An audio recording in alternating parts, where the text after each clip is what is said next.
28 March 1945, Central Europe. With the life of the Third Reich only one turn of the vice from being extinguished, cracks are beginning to appear in the solidarity of the Grand Alliance.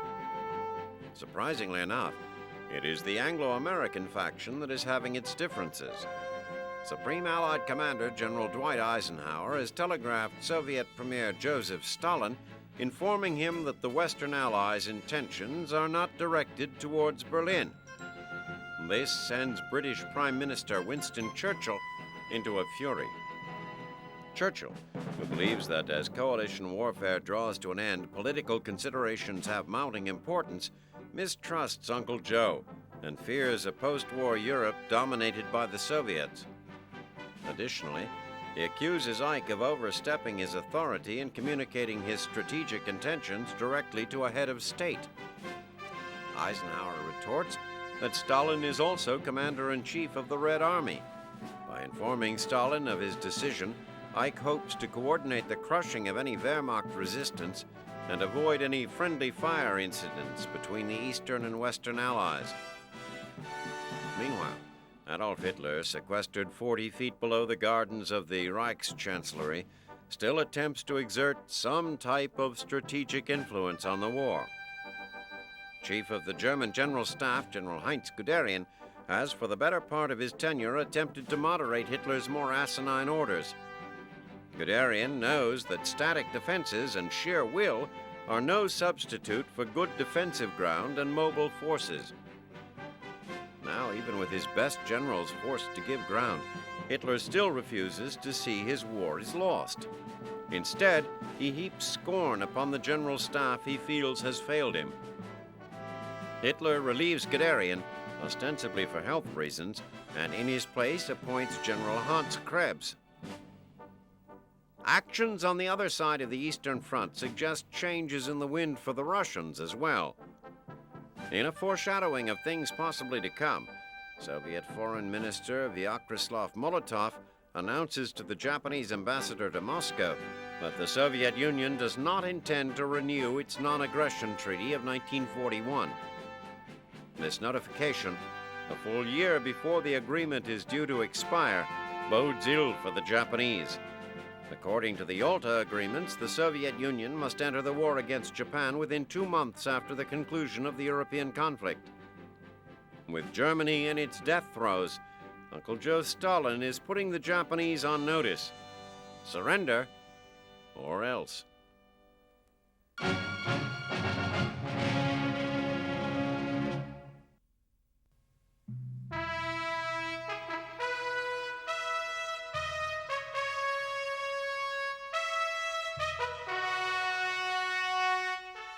Every fighting man must overcome intimidating obstacles on his way to victory. Some of them are personal. He must conquer his own fear and learn the skills that will keep him and his fellows alive on the fields of battle. Sometimes those obstacles are more concrete and tactical. A river that must be crossed, a hill that must be taken, a target that must be hit from above when the very air explodes in bursting fire around him. Every soldier expects to confront these challenges sooner or later. But there is one special group of men who had to fight a war at home before they ever saw combat overseas. These courageous few are the Tuskegee Airmen of the 332nd Fighter Group.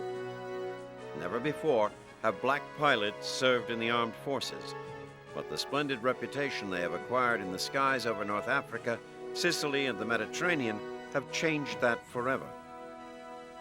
If the key to victory is overcoming obstacles, then the success of the 332nd should come as a surprise to no one.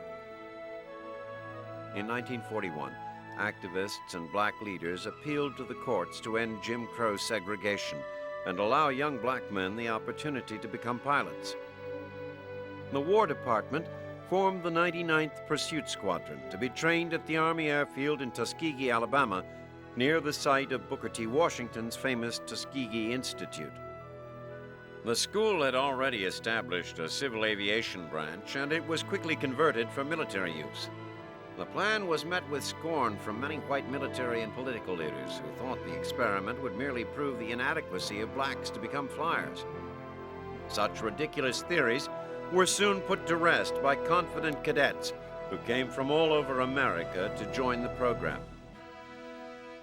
One of the first to enroll was Captain Benjamin Davis, the first black cadet in 47 years to graduate from West Point.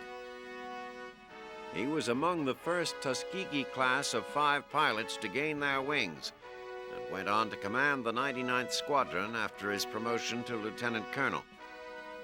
Still, there were many detractors. Critics believed that the black pilots would never be accepted by their white counterparts. But by the summer of 1943, the squadron was stationed in Italy and flying missions as bomber escort fighters. Since June 1944, when the 99th joined with 3 other Tuskegee squadrons to form the 332nd Fighter Group, they have become famous enough to win epithets from friend and foe alike. The Germans call them Schwarze Vogelmännchen, the Black Birdmen. Fellow white airmen call them the Black Red-Tailed Angels, from both the distinguishing markings on their Mustangs and their record of never having lost a single bomber escorted by their squadrons. Tuskegee Airmen have destroyed over 200 enemy aircraft thus far in the war and flown thousands of sorties. In March 1945, Colonel Davis led a squadron of 72 P-51s from their base in Italy on a bomber escort mission destined for Berlin. Because of the distance, a second squadron should have relieved them for the final leg of the journey, but the relief never came. Despite being low on fuel and facing the prospect of engaging the superior German Me-262 jet fighters, Davis' group continued on to the target. In the ensuing dogfight, the Red-Tailed Angels shot down 3 jets and lost 2 of their P-51s, but the mission was successfully completed. For their skill and valor, the 332nd received a Distinguished Unit citation. What better example of loyalty and sacrifice can be found than these men, willing to risk everything in defense of a country whose shortcomings they know all too well? Whatever awards may come their way, it will be difficult to adequately honor these brave pioneers for the respect they have earned, not just for themselves, but for the generations which will follow them. More than any other black fighting unit, it is perhaps their example that will pave the way toward the end of segregation in the American Armed Forces.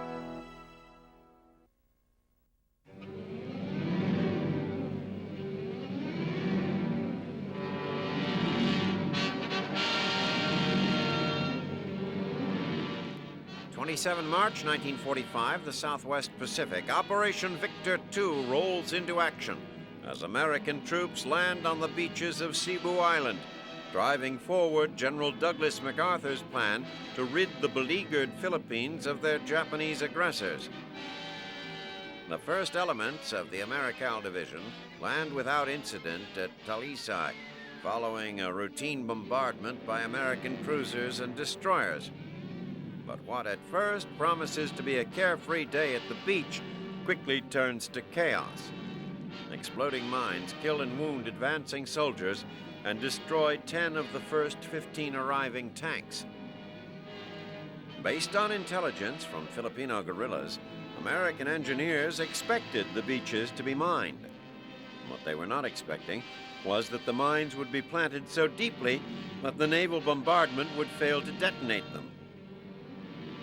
As succeeding waves of landing craft arrive, men and equipment jam the shoreline, unable to move forward. Engineers scramble to disarm the devices and map a path through the treacherous sands. As the marooned Americans wait at water's edge, they have one person especially to thank that they are not annihilated where they stand: the author of the latest Japanese defensive tactics. Imperial Command's felicitous new tactical policy of abandoning beachheads for inland defenses saves the Americans bacon. If their forward defensive positions were manned, the Japanese might have thrown the Americans back into the sea like an undersized fish. At the very least, they might have forced the Yanks into a costly frontal assault. But for now, fate seems to have smiled on the Americans. As the GIs move cautiously inland toward Cebu City, they pass abandoned pillboxes and artillery installations that might have been used to write their death warrants. Instead, they stand empty and harmless in the glare of a tropical sun. Even with the delay at the beaches, American infantry enters the city unopposed just 1 day after landing. The next objectives on Cebu are the metropolitan water sources to the west and the Lahug airstrip to the north. Once the surrounding hills are cleared of the remaining Japanese, engineers will begin to work on a base for Allied flyers. Meanwhile, on Luzon, fighting continues along the Shimbu line. American forces drive General Shitsuo Yokoyama's left flank further eastward, clearing the approaches to the Wawa and Ipo dams. Casualties continue to mount in this bitter struggle. The uninterrupted combat wears on the hearts, minds, and bodies of exhausted soldiers on both sides. Disease is rampant. Small wounds lead to lingering, festering sores. Units are sapped to mere shadows of their former selves. The Japanese, in particular, are in dire straits. With their supply lines severed, they find themselves completely isolated in the rugged environment. In addition, the Americans, with their superior firepower, are inflicting casualties at a rate of 6 to 1. Further action on Cebu and throughout the southern islands will doubtlessly reflect the general pattern of fighting on Luzon. Refusing to bow to the inevitable, Japanese troops retreat to defensive ground, dig in, and fight ferociously to the end. It is an end, perhaps, to be illumined only by the last feeble rays of the rising sun.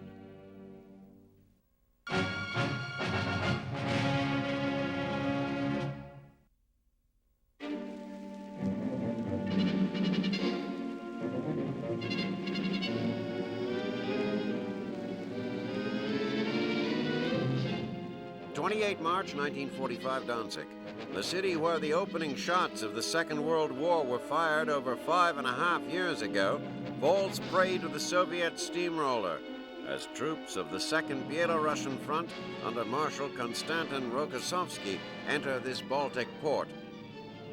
German resistance, heretofore fanatical, now approaches the realm of the superhuman.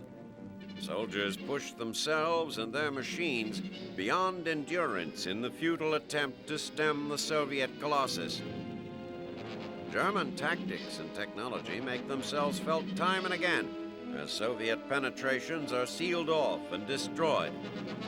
Despite these horrendous losses, the Russian advance continues. Nevertheless, the sacrifice of the Wehrmacht is not totally in vain. In his Berlin bunker, Hitler and his retinue still cling to the delusion of victory.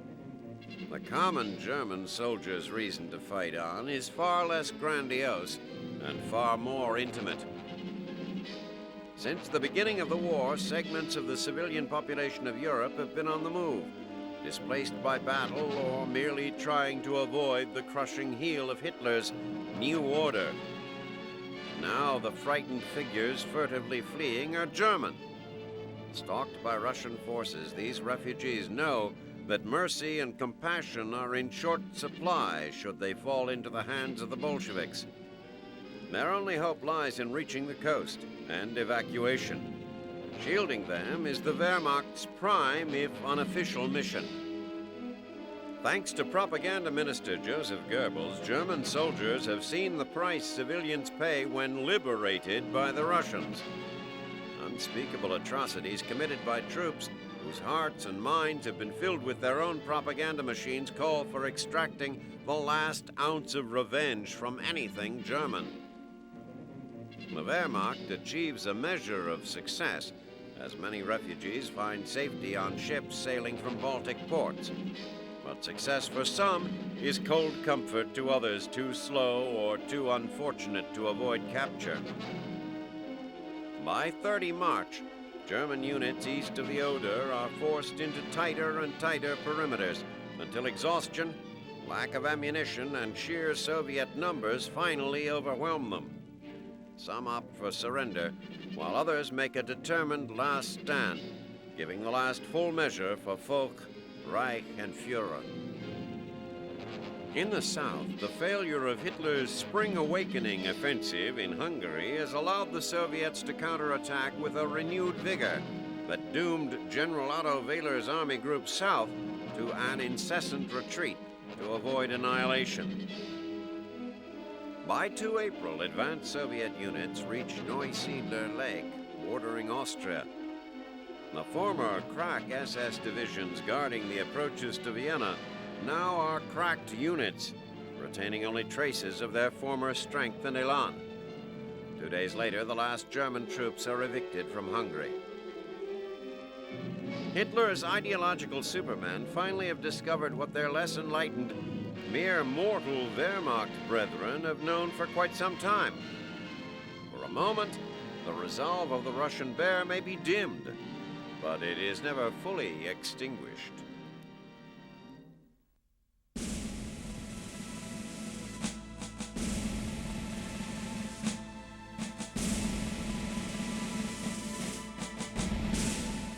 When history reflects upon the epic struggle known as World War II, it will note the political savvy of Roosevelt, the strategic brilliance of Eisenhower, Patton's boldness, and MacArthur's dogged determination.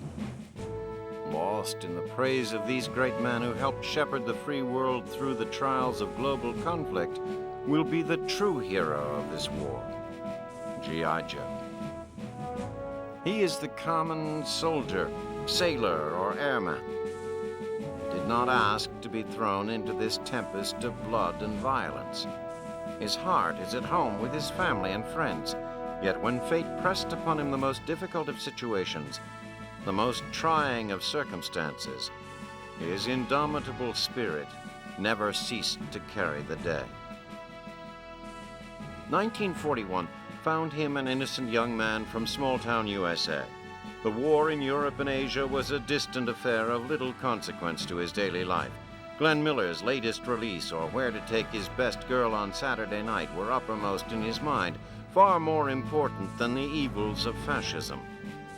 Pearl Harbor brought that world of wide-eyed innocence crashing down around him. Seemingly overnight, the rigors of boot camp became his reality.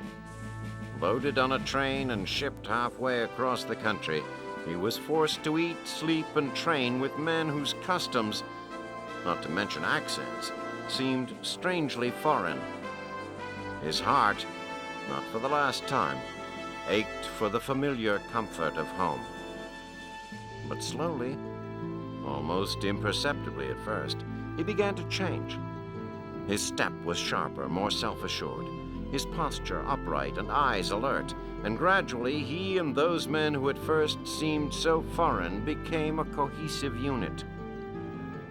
Full of confidence in himself, his buddies, and his mission, he boarded troop ships bound for honor and glory, certain he would do his part in driving back the forces of tyranny around the globe. Upon reaching those foreign shores, any and all notions he had about the glory of war were abruptly shattered. Combat situations that weeks earlier were nothing more than training exercises were now matters of life and death. Men who a few short months earlier he regarded as peculiar strangers, he now began to consider brothers. The mere physical demands of combat forced him to lengths he never thought possible. Forced marches for days on end, frigid cold, insufferable heat, frostbite, malaria, and a myriad of other discomforts. These were the conditions he was forced to endure. Still, he drove onward. Far worse than the physical stresses were the emotional ones. This man, who not so long ago was an innocent boy, soon found himself charged with the daily task of killing other men. Day after day, he watched as his newfound brothers' bodies were mangled by landmines or the bursts of flak shells. He held them in his arms as he watched the life drain from their bodies, promising to get in touch with their loved ones back in the States. His mind raced with endless questions. Would he be next? Would he ever see his family again? Would his girl back home be true? Would this damned war ever end? Still, something deep inside made him look beyond these questions and complete the task at hand. Now, 4 years later, the vicious reality of war has taken away his youth. Never again will he be the naive, wide-eyed boy he once was. He has seen too much. His innocence has been replaced with a sense of melancholy and steely determination. The debt of gratitude owed this man by the entire free world can never be repaid. The sacrifices he has made have not been in vain. His boundless courage and selfless devotion to duty have served, once again, to free the world from the yoke of oppression.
First April 1945, Paderborn. With American forces arrayed like a noose around Germany's Ruhr Valley, the time has come to choke the life out of the Third Reich. Forward units of the 1st and 9th Armies meet near Paderborn as 18 divisions of arms and armor wheel inward for the kill. Before them is the clanking steel heart of Germany's war machine.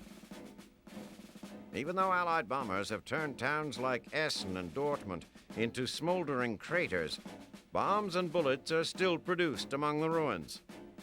Also hiding among the rubble is a hefty portion of the German army. Allied intelligence has estimated 150,000 enemy troops lurk in the 50 by 70 mile area. As the dog faces of the 1st and 9th are about to discover, that is an extremely conservative guess. Planners of the Ruhr assault feared it might take weeks of street-to-street fighting to clear the region, but that was before enemy resistance melted away on the Rhine. Since the Allies hopped the Great Barrier just days before, reconnaissance battalions have driven completely off the battle maps.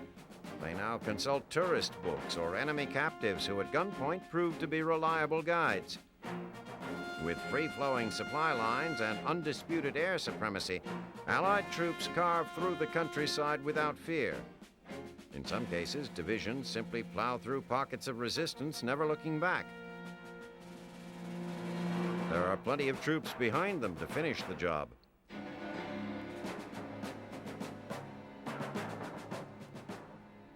Back at Allied Supreme Headquarters, General Eisenhower is damned by his own good luck. The invasion of Germany is going so well, the Allies are starting to think less about winning the war than winning the peace. As Soviet forces close in on Berlin, Winston Churchill clamors for Anglo-American collusion. The British Prime Minister does not want the Red Army spreading like a stain through continental Europe. Thus, when Ike gives Stalin the green light to attack Berlin on his own, Churchill is furious. A flurry of telegrams between the British and the American brass ensue, but nothing changes in Eisenhower's plan. Soviet and Western commanders must coordinate their attacks to prevent Hitler from regrouping his forces. Politics will have to wait. Ike's caution may be inspired by the boogeyman of national redoubt, the presumed Nazi suicide strategy. Allied intelligence fears that Hitler's intent is to move from open combat to guerrilla tactics, possibly extending the war for months. Distant concerns about the Red Army are overshadowed by the specter of a fanatical force withdrawn indefinitely into the Bavarian Alps. Alpine redoubt may be nothing more than a myth, but Eisenhower refuses to roll the dice on a risky drive to Berlin. Better to keep Germany in a state of chaos, isolate her forces, and grind them to dust before they know what hit them. Containing and penetrating the industrial heartland is the first step in his plan. General Omar Bradley hopes his troops can smother the Ruhr forces in a matter of days. The swift pincer movement by the 1st and 9th is an excellent start. Initially, the enemy commanders are scarcely aware they have been surrounded. When word of the encirclement finally reaches Hitler, he demonstrates his talent for euphemism, dubbing the region a fortress. Field Marshal Walter Model, trapped in the Ruhr with his battered Army Group B, doesn't see it that way. His forces are, in essence, sealed into a killing field with their backs against the Rhine. Model's only chance is to try punching through the American line and making a run for the interior of the Reich. The uncooperative Allied juggernaut, however, relegates his escape plans to the drawing board. Model's understrength forces are continually pitched back into the Ruhr by a thundering nightmare of American steel. As the noose tightens, there appears to be no coherent German strategy. One town is staunchly defended, the next abandoned. Either way, American troops are inexorably pushing the armies of the Reich onto a smaller and smaller patch of real estate. Throughout the hopeless struggle, Model has convinced himself that he was, if nothing else, delaying the eastern progress of the Allies. When the truth finally reaches him, that his forces are isolated behind the Allied front, even that feeble delusion is denied him. That he should surrender is no longer in doubt. It is the only sane response to his situation. But as his Führer demands a fight to the death and his troops scramble in disorder, the question has become, how?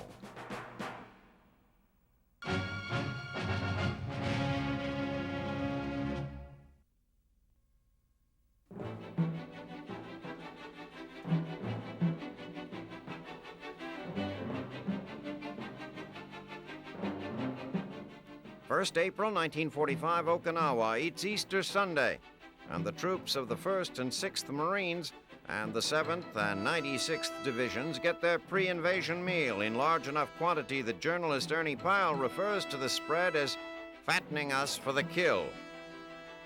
Gorged on holiday breakfast, they climb aboard amphibious tractors, Amtraks, and roar into the surf off the northern beaches of Okinawa.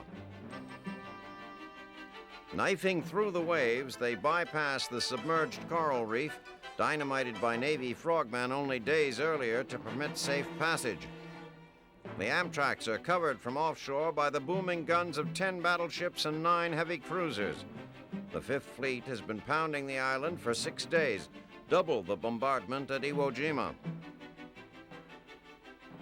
Off the southern shore, on the opposite side of the island, landing craft carrying elements of the 2nd Marines knife across the water in similar fashion. Here, however, they simply draw near the beach at the hamlet of Minatoga, then break away and head back to their host vessels. This part of the invasion is merely a diversion intended to keep the Japanese guessing. A month earlier, Minatoga would probably have been the site of the real landings, but April weather favors the northern side of the island.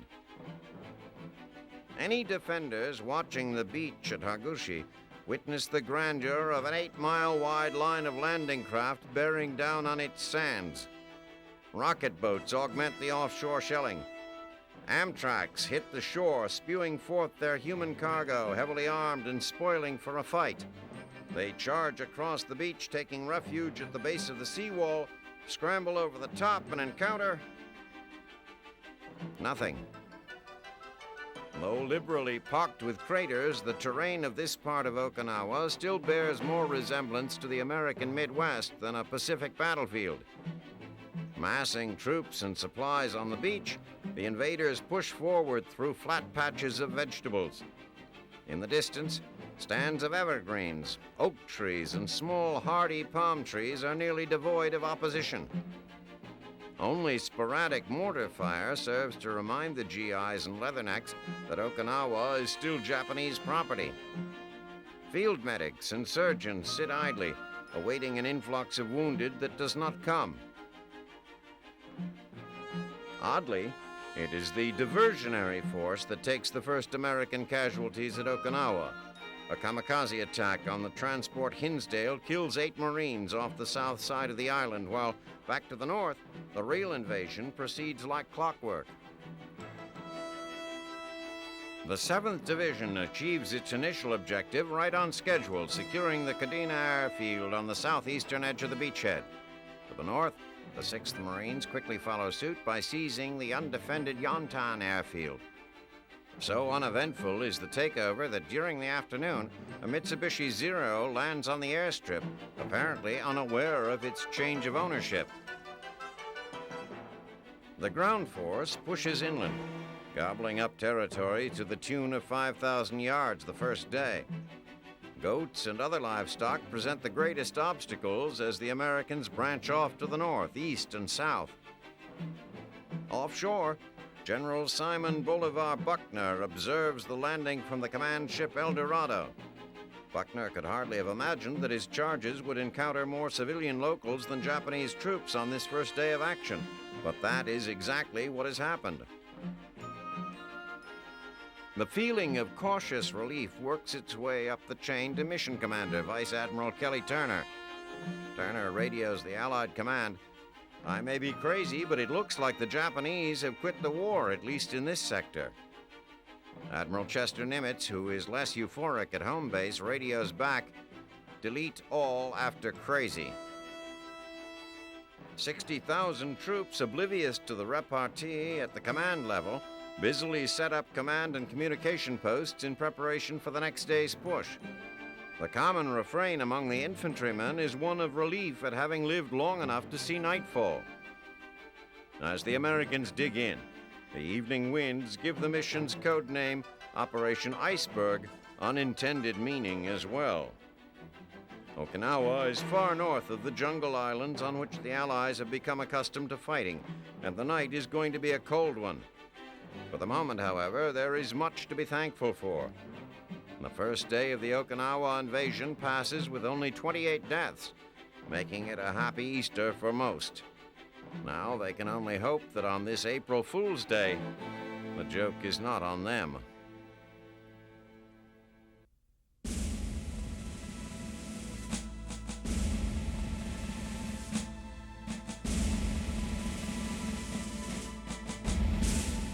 In this war, the fight has extended beyond the field and into laboratories and factories. While the boys lay down their lives on the front lines, scientists, engineers, and laborers sacrifice their own blood, sweat, and tears to invent and improve the weapons of war. For in combat, survival frequently depends not only on the will and proficiency of the soldier, but also on the quality of his weapons. While most of the world worked to forget World War I, Germany spent the post-war years gearing its industrial talent toward war production. Their most important advances were made in the development of the tank. Tanks made it to the battlefield during the First World War, but they were lumbering, temperamental hulks capable of supporting infantry but lacking the speed needed to exploit weaknesses in enemy defenses. In the years between the wars, English theorists Colonel J.F.C. Fuller and Liddell Hart proposed that fast-moving armor columns would play a leading role in the next military drama. Britain scoffed at the idea. German General Heinz Guderian did not. Soon, larger and faster tanks rolled out of German factories, each a valuable brick in the foundation of Blitzkrieg. By the start of World War II, the Germans had developed the Panzer III. With a 37mm gun, this tank was the first to pose a direct threat to opposing armor. Encouraged by the prowess of the Panzer III during the Blitz through Poland, the Germans hurriedly manufactured what would become the workhorse of their armored divisions, the Panzer IV. When the Panzer IV was introduced in 1940, it was the most advanced tank in the world. The early variants fired a whopping 75mm round that decimated unlucky foes. The 5-member crew communicated via a sophisticated intercom system, while armor twice as thick as that of the Panzer III kept the company safe and sound. When Adolf Hitler launched Operation Barbarossa on 22 June 1941, he was confident his panzers could roll through the Soviet Union with relative ease. But the Soviets pulled a deadly rabbit from their own hat. On 8 July 1941, they introduced the Germans to the T-34. It was the first tank that could outbrawl the Panzer IV, and its presence on the battlefield gave the boys of the Wehrmacht a bad case of tank terror. The T-34's hard-hitting 76mm gun could easily penetrate the Panzer IV, and its armor was so severely sloped that all but point-blank shots glanced away. With its exceptionally wide tracks, the T-34 had excellent cross-country capability and was as sure-footed in winter as a polar bear. The Germans referred to it as the Snow King, and in it the Soviets finally had a beast that could gnaw large, bloody holes in the German offensive. With their panzers suddenly outmatched and their Blitz grinding to a halt in Russia, the Germans radically altered their tank designs. Trading speed and maneuverability for bulk and firepower, the Germans eagerly sent their new Tiger tank into Russia. This 62-ton metal mammoth first saw action in August 1942 near Leningrad, where it dwarfed its opposition. Boasting thick frontal armor and an 88mm gun, the Tiger proved a defensive virtuoso. The second of the new generation German tanks to see action was the Panther. Borrowing heavily from the design of the T-34, the Panther was outfitted with wide tracks and a severely sloped hull. Its high-velocity 75mm gun was a formidable weapon, and its highly advanced suspension gave it the agility of a sprinter, despite its 50-ton bulk. The early Panthers, however, did have weaknesses. Problems stemming from their hurried production turned their eagerly awaited debut at Kursk into a debacle. Performing more like lemons than like ultimate fighting machines, many Panthers broke down before entering battle. While the Germans tore about in their thick-skinned monsters, bullying neighboring countries, Allied armies relied heavily on the M4 Sherman medium tank to stem the tall tide of tyranny. But the M4 could not compete with the design brilliance of the Soviet T-34 or the awesome firepower of the German Panthers and Tigers.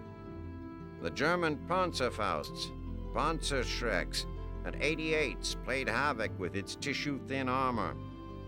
But the M4 did have its advantages.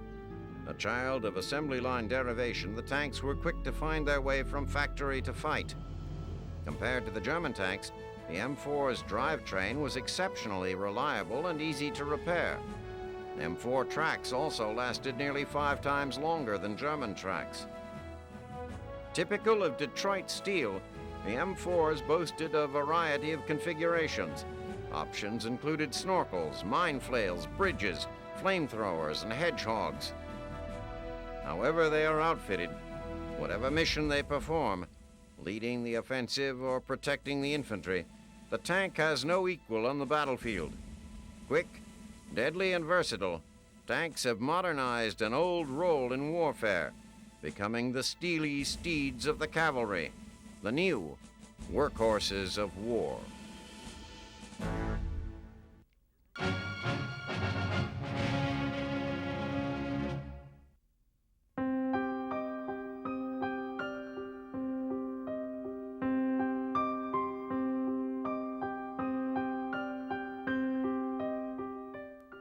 April 1945, Warm Springs, Georgia. The world mourns the death of President Franklin Delano Roosevelt, who suffered a cerebral hemorrhage while relaxing with friends at the Little White House in Warm Springs, Georgia.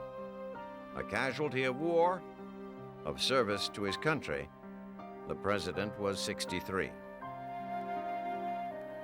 From all over the globe, the reaction is one of disbelief, of sorrow as deeply felt as that for a friend or family member. GIs in the field weep openly, yet resolutely go about their job of winning the war. British Prime Minister Winston Churchill is overpowered by a sense of deep and irreparable loss, as if, he says, he had been struck a physical blow. Joseph Stalin is deeply distressed, wondering what the future holds for the Soviet Union's relationship with the United States. Sorrow knows no boundaries. From the staunchest Democrat to the most avowed Republican, the field hand to the businessman, young and old alike, in small towns and thriving metropolises, all grieve FDR's passing. As the funeral train bears Roosevelt's body from a sleepy little southern town to a nation's capital bursting at the seams from wartime inhabitants, hundreds of thousands of mourners line the tracks to pay their last respects. For more than 12 years, President Roosevelt has been there for the American people. He has assured them that, really, they have nothing to fear. He has never let them down through some of the darkest days the nation has known. It is almost inconceivable that there can be a United States without President Roosevelt. High school students don't remember the United States even having another president. But now it does. Harry S. Truman, not so long ago a senator from Missouri, now is president. In the 3 short months between Roosevelt's inauguration and his death, the president never took Truman into his confidence. Now Mr. Truman has the weight of the world upon his shoulders. Can he bear it? The president is dead. The world will miss his sparkling smile, his iridescent personality, his inner elan. It will miss the man who, although born to the American aristocracy, fought for the little man. The man who brought power and prestige back to the presidency, who led his country through the Great Depression, rallied it for World War, and escorted it into a position of world power. The man who laid the foundation for post-war world peace. Across the nation, towns are quiet. Businesses closed. The nation sits in stunned silence. Roosevelt is gone.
9 April 1945, northern Italy. On a beautiful day with soft breezes and sunshine, German troops defending Italy enjoy what they think is a routine morning.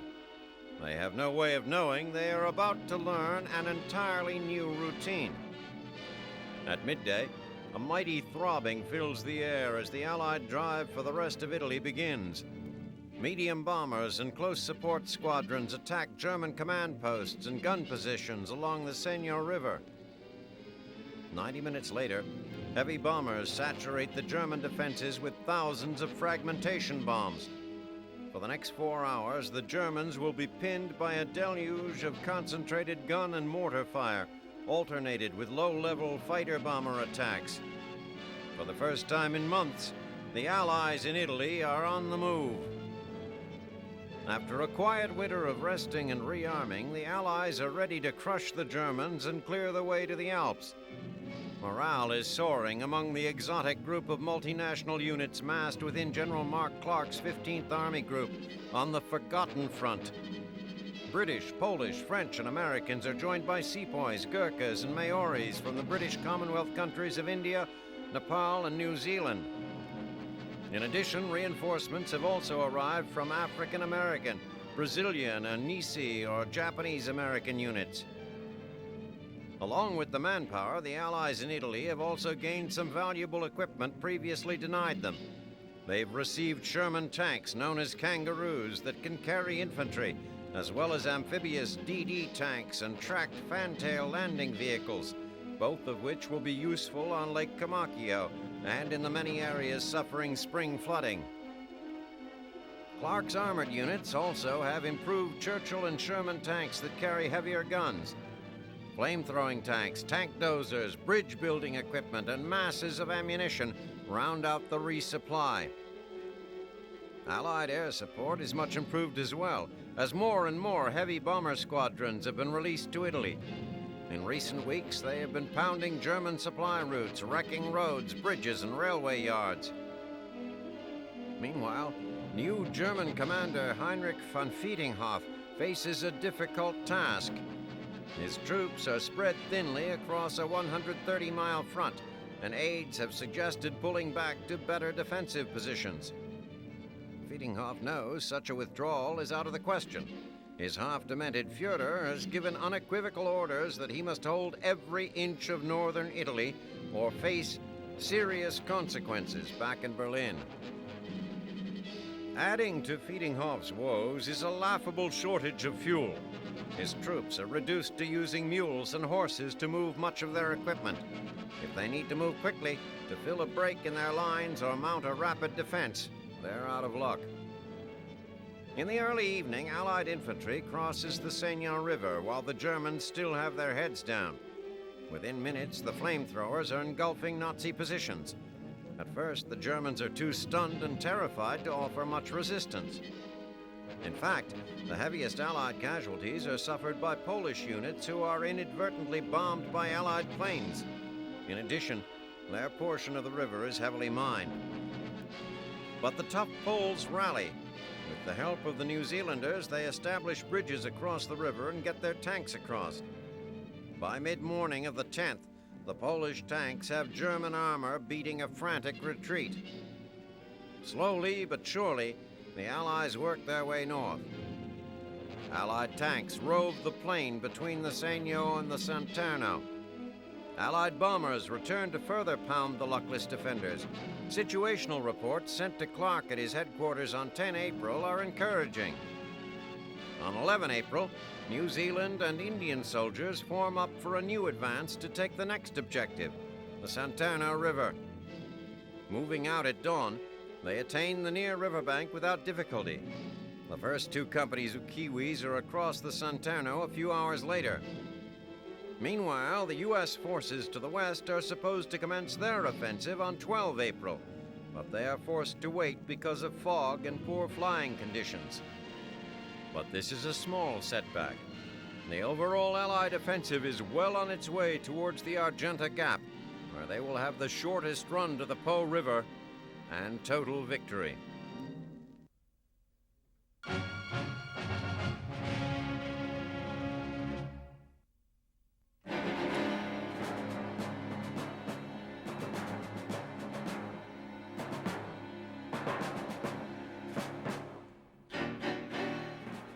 7 April 1945, Okinawa. The enlisted men knew it was too good to be true.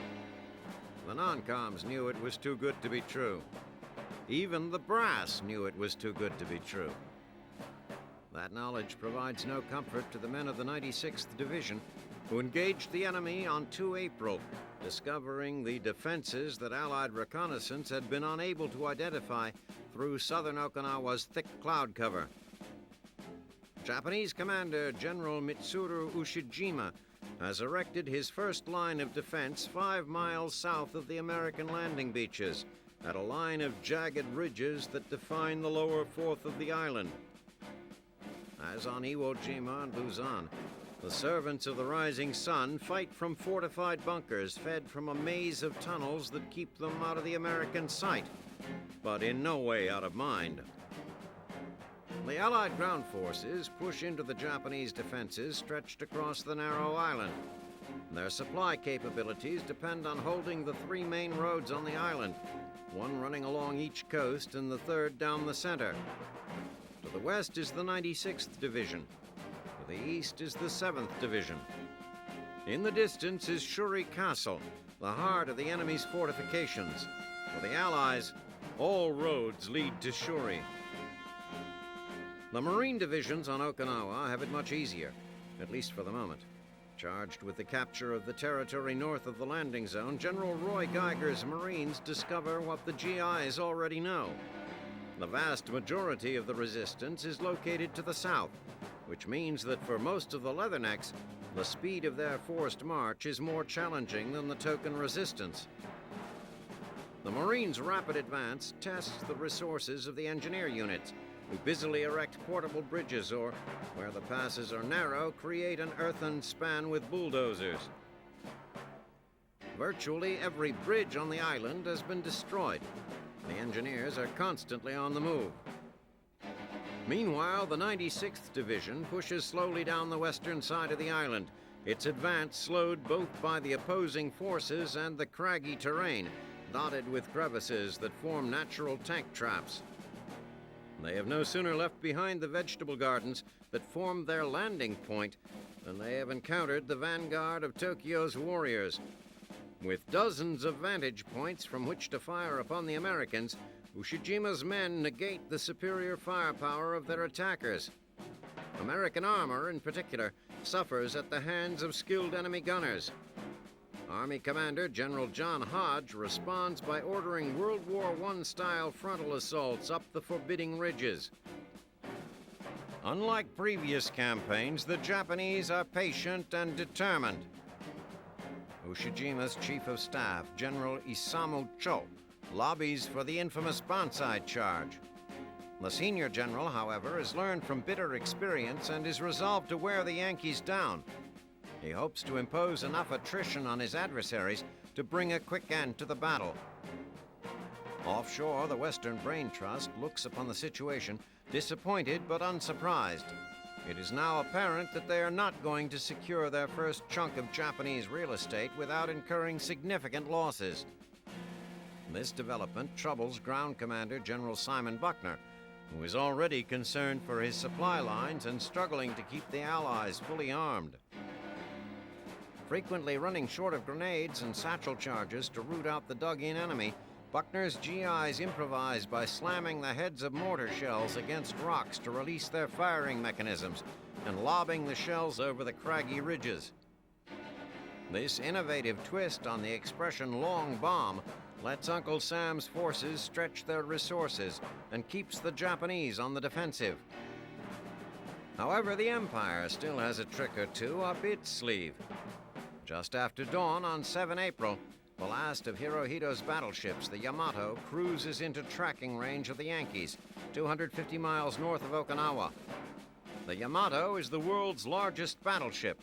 Plated from end to end with 16-inch thick armor and armed with 9 18-inch guns, its mission is to draw off Vice Admiral Mark Mitcher's fast carrier group and their fighter escort, opening a path for Japan's remaining kamikazes. The Yamato carries enough fuel only to reach Okinawa. Mitcher counters the huge gunboat with a swarm of Helldiver bombers and Avenger torpedo planes, more than 350 in all. Under rainy skies, they torment the dreadnought, finally sinking it. Most of the battleship's destroyer escort is similarly dispatched. A bomber strike on the Navy carrier Hancock is the only significant Japanese accomplishment of the day.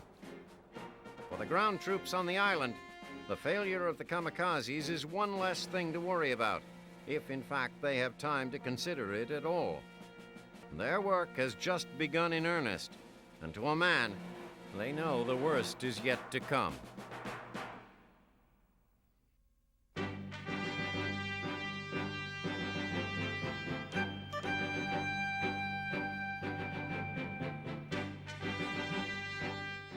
Adolf Hitler promised the Germans a glorious future when he rose to power and elevated the Nazi Party to its dominant role in state politics. For a time, it appeared he had the power to deliver on that promise. Prosperity and pride were renewed in a populace broken and humiliated in the disastrous Great War. But by plunging his resurrected nation into yet another world conflict, Hitler has delivered a once proud people back to the brink of destruction. Worse, he has marked them forever with the guilty, blood-red stain of evils committed in their name. By the time Germany initiated hostilities in 1939, Hitler's popularity was immense, riding a wave of economic growth and heady nationalist fervor. There was no spectacle like those the Nazis could stage. Seas of smartly uniformed troops marched with precision in flag-waving parades. Impassioned speeches flowed forth from the Fuhrer. Swastikas and light shows, rallies, and all manner of public performances fed the patriotic ardor of the citizens. As grandiose as these displays of symbolism and ritual were, however, they probably would have had little effect on the hearts and minds of most Germans had they not been firmly buttressed by societal benefits that could be seen and felt.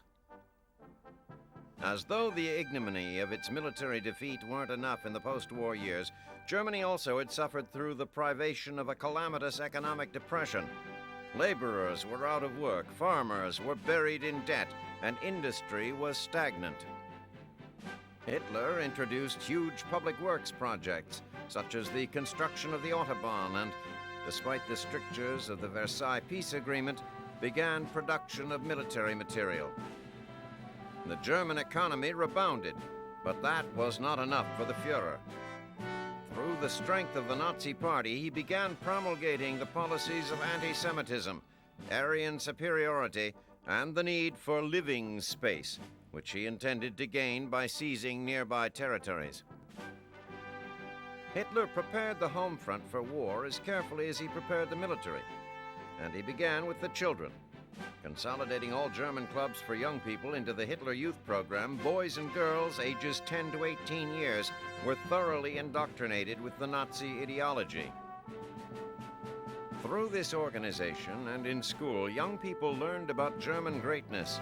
They camped, played military-style games, competed in contests that challenged both physical and mental fitness, and gradually imbibed the more insidious Nazi teachings against Jews and other undesirables that threatened German racial purity.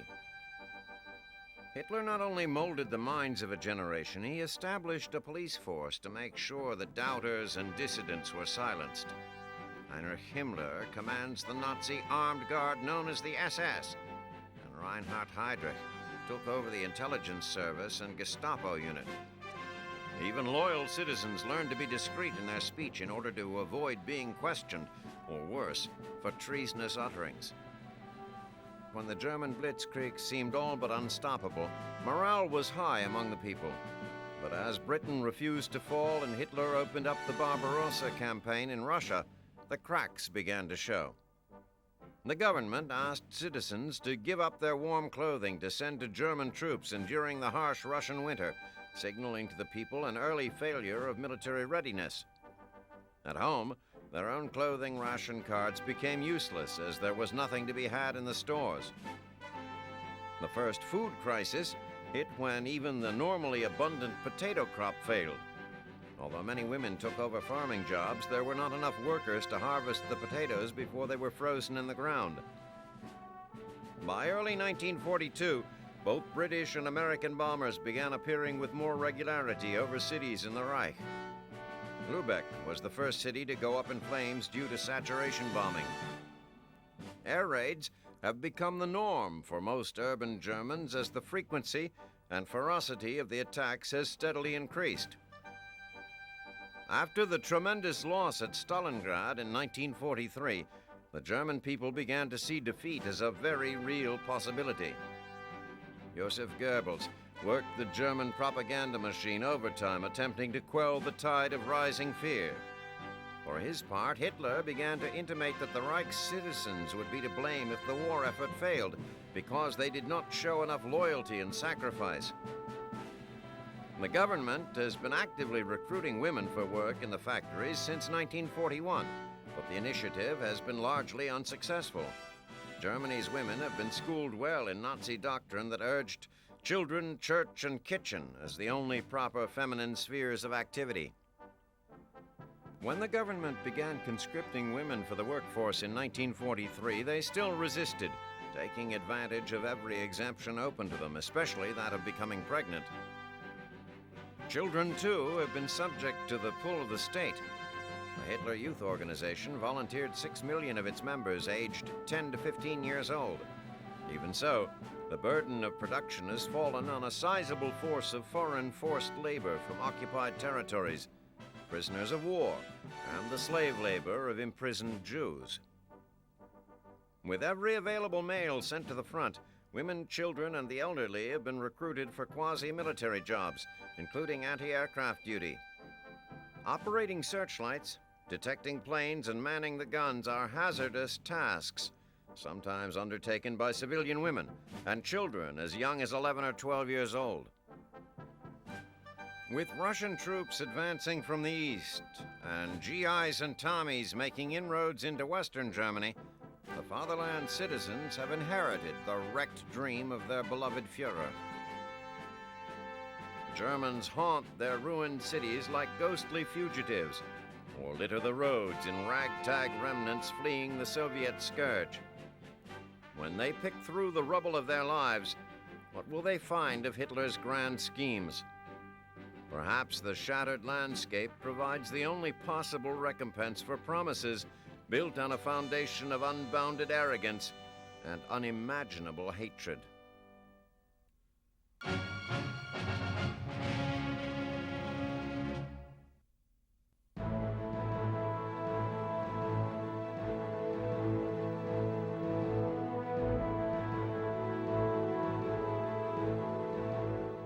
There is perhaps no greater spur to the development of new technology than war.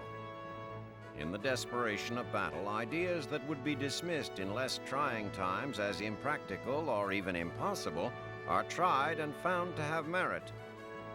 Certainly, one of the enduring legacies of World War II will be its contribution to engineering. Aircraft are being developed that, in the post-war world, will change the way mankind travels.